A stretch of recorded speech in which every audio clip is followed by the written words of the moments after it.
Welcome back, everyone. I'm Setharoth, and today we are finally diving into the Vampire Lord and the related perks for the Skyrim overhaul mod Sacrosanct. This is the bread, butter, dessert, and major main course of your Sacrosanct playthrough.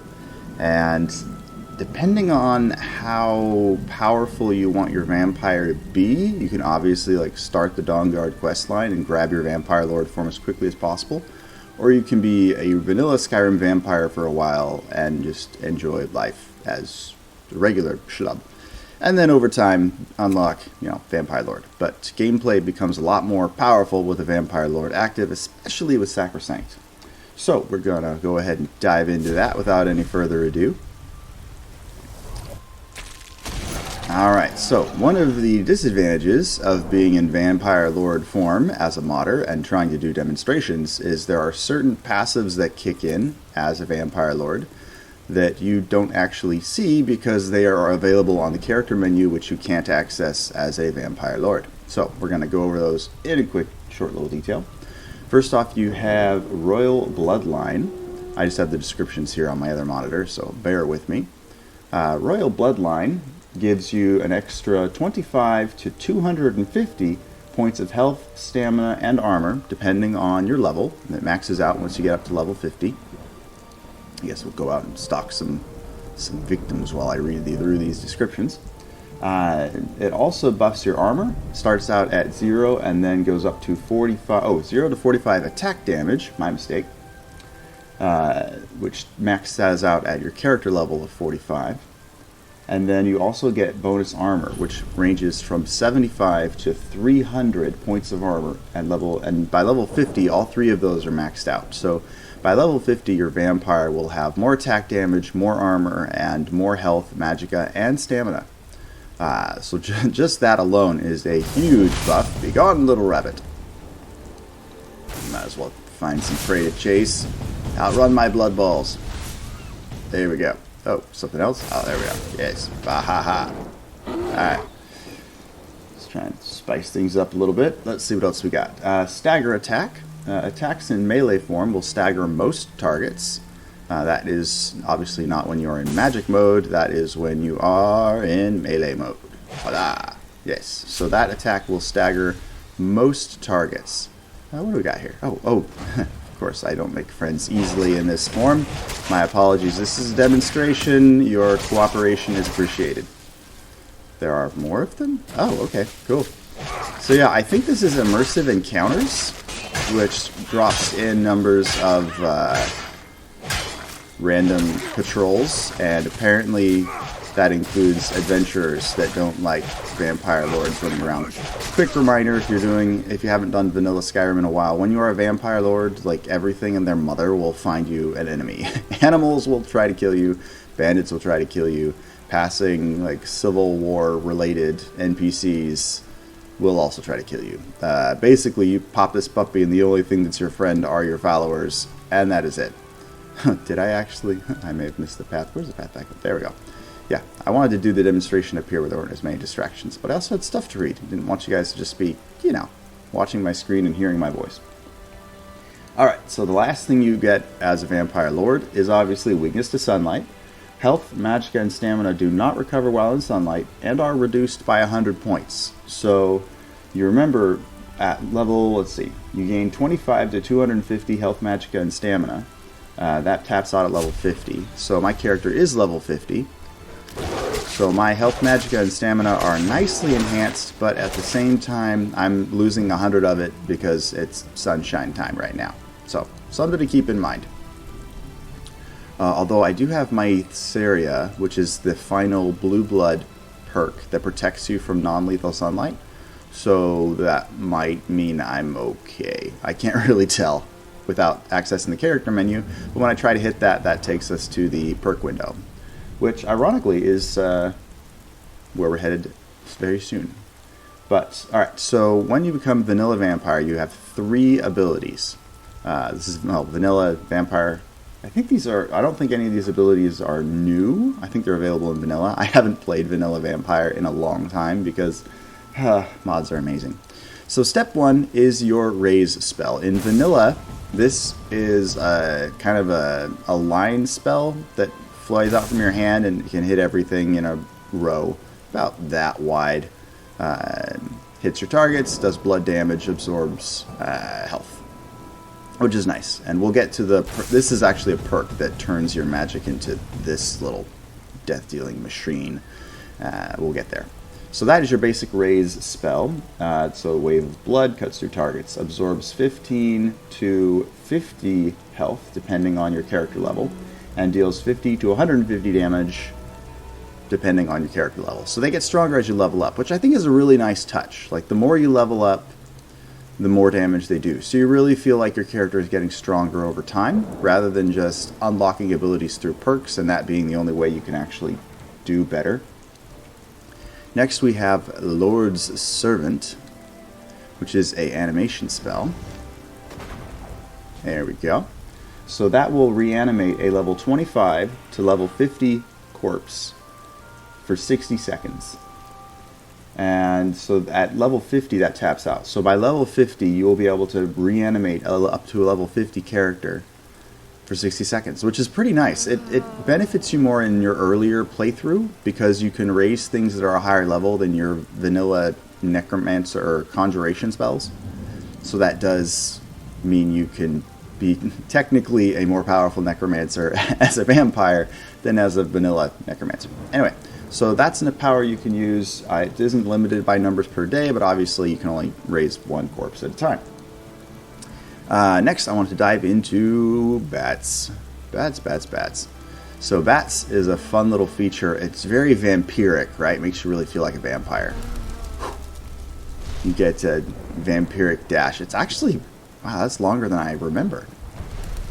That is so cool. All right, I do have a distinct impression that it doesn't stop for cliffs. So why don't we go ahead and test that? And no? Oh yeah, there you go. Okay, so you want to watch your distance because obviously, yeah, that can end badly if you're not necessarily if you're falling. You actually have, oh, I missed one. Yeah, Fall from Grace is a cool little thing for your Vampire Lord. It doesn't affect your mortal form, but for your Vampire Lord, yeah, falling doesn't hurt you. It occurred to me that I currently have God mode on, which kind of defeats the purpose of showing off that you can't fall and die. So let me just turn off God mode, and then show off my sprinting spell and go for another jump. See, I need to be up high enough. Come on, where's a good, nice cliff edge? There we go. All right, as you can see, no damage. And that's for any distance. When you are in Vampire Lord form, you can fall virtually any distance, and you won't die. But there might be bad guys at the bottom that could kill you, so you still want to be careful if you accidentally, bat dash off a cliff or something. That is so cool. That makes you feel so much like a vampire.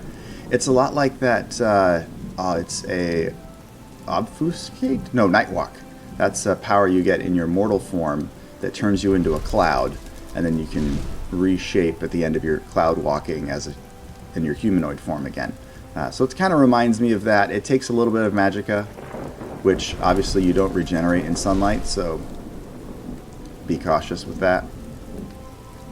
But yeah, it's still super cool. It's a great escape or a great way to charge because it moves so quickly. You can just get right up in someone's face and do your dirty work. Here I am burning through all my magicka, and I haven't even gotten to the perks yet. All right, so perk number 1, power is power. All attributes, health, magic, and stamina, are increased by another 50 points as Vampire Lord. You can pick one of those attributes to increase further by 100 points. So you remember your regular Vampire or Vampire Lord form at level 50, I'm reading the description here, at level 50, you will have 250 additional health, magic, and stamina. So once you pop this puppy, you'll have another 50 points of the 2 of those, and then another 150 of whatever you decide is your favorite, which in my case apparently was health, because I have 1,300 freaking health. I did not want to die as my Vampire Lord. Okay, so you can tilt that whatever way you want. If you want to be more of a melee type and not worry about the spells, you go into stamina for your power attacks. If you want to be all magician, put all those extra points in Magicka. Knock yourself out. But basically, if it's night and you're a Vampire Lord, you could probably double your stats by level, I don't know, 20? Maybe 25? Yeah, so not bad at all. Next, we want to go into the perk Wings of Strix. In magic mode, sprinting allows you to glide, greatly reducing falling damage. I love this perk. And not necessarily for combative reasons, but because it lets you, let me just line up, it lets you do this. Wait. Ha, wrong button. Alright, let me just show off my bat dashing a few more times. Hit the wrong button. I'm just having so much fun with this bat ability. It's a new addiction. Forget eating people, I just want to fly around as a bat. Okay. And to the dash. Is this not just the coolest thing you have ever seen? Pretty sure this is available in vanilla too, but I just love this. This just captures the feel of the vampire, right? You're literally hunting from the skies above. And remember, you're immune to fall damage, so you can literally just be like, anything for me to eat? Anything? Anything? Anybody? Oh look, giant. I don't even know if I can handle a modded giant, but let's find out. No, this is a bit apart from what I was trying to do in the playthrough, but oh geez, really? Okay, that's new. Giant Elder. I have not fought giants at this high a level before. Oh, that's interesting. So he resisted like my first 50 attacks, but now he's not. So I wonder if the modder gave the giants some kind of temporary immunity to damage. I do feel like he slowed them down. Yeah, definitely slowed them down. Anyway, so that was fun. But I will have to discuss that mod at a different time because it makes giants so much harder to fight. I am tempted to go in and make them a little faster though, because when they're that small, you can still you can still try and kite them, which kind of defeats the purpose. Anyway, so as you can see, I slipped off an edge and it put me into sprinting glide mode. I love it. Okay, anyway, so that's a cool mod, or a cool perk. I highly recommend getting that. Wings of Strix. Next we have Astral Poison. Where is that? I think that's further up. Yeah, here we go. Attacks in melee form deliver an unnatural toxin, dealing 25 points of poison damage and absorbing 50 points of magicka for 5 seconds. I think there is a version of that on vanilla. Well, except it's kind of pointless for me because my magicka regen is through the roof. So the main point for getting those astral claws is to speed up your magicka regen. In vanilla and Sacrosanct, at least unless you get the right perks. I think I have a couple other perks that kind of circumvent all of that. But the idea for your standard play is that you use... yes, you are. Aha! Hello! Let me just take you out. Thank you. Alright. Yeah, so the idea is you'll do extra damage with your melee attacks, and you also absorb stamina, which in your standard playthrough... before you get all the perks as a Vampire Lord, you won't regenerate magicka. I think I have... I have Mytheria, so when I get on the ground, I regenerate magicka. Good to know. Oh, did I tick off something else? Okay, but this is like the third cave bear I found. I'm getting more trouble from cave bears than I am from people. Weird. I don't even eat cave bears. I eat people. This is weird. Anyway. So keep that in mind. Astral Toxin is a nice one. It boosts not just your damage, but it increases your magicka regen. The idea that the Sacrosanct modder wanted was that you would switch modes. So you go into vampire mode, unload all of your magicka on the target, and then go into melee mode to regenerate magicka while you start slaughtering everything with your claws, and then hop between each of those two modes in combat. So it was kind of designed to jump between them, rather than have one ultimate mode that is unstoppable, right? Next we have Night Cloak. See if I can find that one. Is that up top? Yeah, okay. In combat, you may have already noticed this, you are surrounded by a cloud of bats that feed on living enemies within range, absorbing 5 points of health per second from each victim. Alright, so I guess we will poke a little bit of fun at this giant that I saw over here. Just enough to whip out my bats so you guys can get a look at what that looks like. Hello, sir. Okay, so you can kind of see that there's a little bit of blood magic. Oh, ooh, I have more armor too. There's my bats. Alright, so anything in melee range is going to gradually lose health. Not so much for the giant apparently, because my giants are modded to be absolute monsters. But this basically gives you a passive health steal when things are in melee range. It's definitely not game breaking. It's not an insane amount of lifesteal.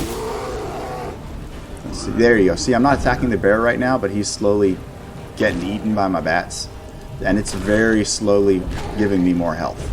The only way this could possibly be overpowered is if you're taking on like 10 opponents and you're getting a little amount of health steal from each one, because that would absolutely be clock into the overpowered department and heal you by a lot. But how often are you attacked by like 10 guys? Unless you're running Obus and other mods that actually swarm you with, 10 guys. So it can be arranged. Anyway, so that is our Night Cloak. Next is the only perk I have not gotten, and I don't really want to demonstrate it, and here's why. You gain 4 perk points to spend in your other perk trees. You also equip a royal crown when you are in your Vampire Lord form. However, when you are blood-starved and in contact with sunlight, it will instantly destroy you. I am not so crazy about perks that I would risk instant death to my character. That's not... A, I don't feel like I need to demonstrate that because we've all spent perk points before. And B, I sometimes will get locked in a long dungeon and forget to feed, or just not be around things that I can feed. Like if you're in a big Dwemer rumen and you can't exactly feed off of the little Dwemer spiders and Dwemer guardians, and then you leave blood-starved. I would hate to just randomly burst into flame and die because I forgot to feed. But if you feel like you have feeding mastered and you're never blood-starved, which is possible, in Sacrosanct you can make potions that'll actually allow you to feed as a Vampire Lord, so that it is doable. It's just another thing to keep track of that I didn't want to worry about. But you can get 4 more perk points at risk of the sun instantly killing you. So depending on how crazy you want to be with it, you can knock yourself out. Alright, last but not least, I want to show you guys Echolocation. Alright, hopefully I haven't already killed everything in the vicinity.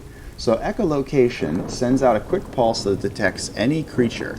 It costs only 15 magicka, so there we go. There's our quick pulse. Oh, there we go. Oh, wow, there's more creatures than I thought. What's up here? Oh, hello. Alright, so there's a quick example of echolocation because it identifies, it even identifies undead and creatures that are hiding. That is so cool. Nice, and it works around walls and buildings. Oh geez, I was standing on top of one of these guys. Huh. That is so cool. Alright, so that is Echolocation. It doesn't cost very much magicka, but it does allow you to get a clear view of what creatures are around you. Which particularly if you're in a dark dungeon, a thick forest. Although I have noticed whenever I cast this, it does seem to tick things off. Because I casted this and immediately these 3 red dots popped up on my screen. I don't know who they are yet, but oh, it's nighttime? Oh, that means I'm nice and powerful. Oh geez, yep, here's the NPCs I was telling you about. So even if you're, the champion of the Empire and you helped kill Ulfric yourself, all that's gone when they see you in your Vampire Lord form. So be alert of that. Your Vampire Lord does not have any stealthiness, so if he's close to anything, they will likely go hostile. What's over here? This echolocation is cool. Oh, he still flags as a creature despite being dead. That's interesting.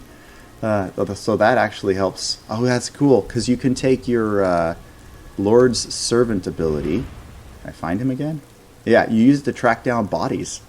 That is so cool. I didn't think of that synergy before when I was prepping this playthrough, or this demonstration. But yeah, so you use your echolocation not only to find bad guys, but to find corpses, and then you raise them with your spell. Or even just for looting purposes, right? You know when the corpse disappears in high grass and then you can't find them again? You can just use this. And voila. You can easily find and loot your target. Okay, that is much more user-friendly than I originally anticipated. That is so cool. Alright, very nice. Okay, well, that is it for today. Let me just revert back to my original form here. Let me know in the comments below, what did you like the most from this demonstration? Which of the perks or vampire abilities did you think was really cool, like story-wise for RP? My choice, of course, would be gliding around as a vampire. That's just awesome. And which one do you think is overpowered? Let me know in the comments below. Also, feel free to like this channel and subscribe, or like the video, subscribe to my channel. I hope you guys are having a wonderful day, and I will be back soon with another dive into the Vampire Lord Perk tree.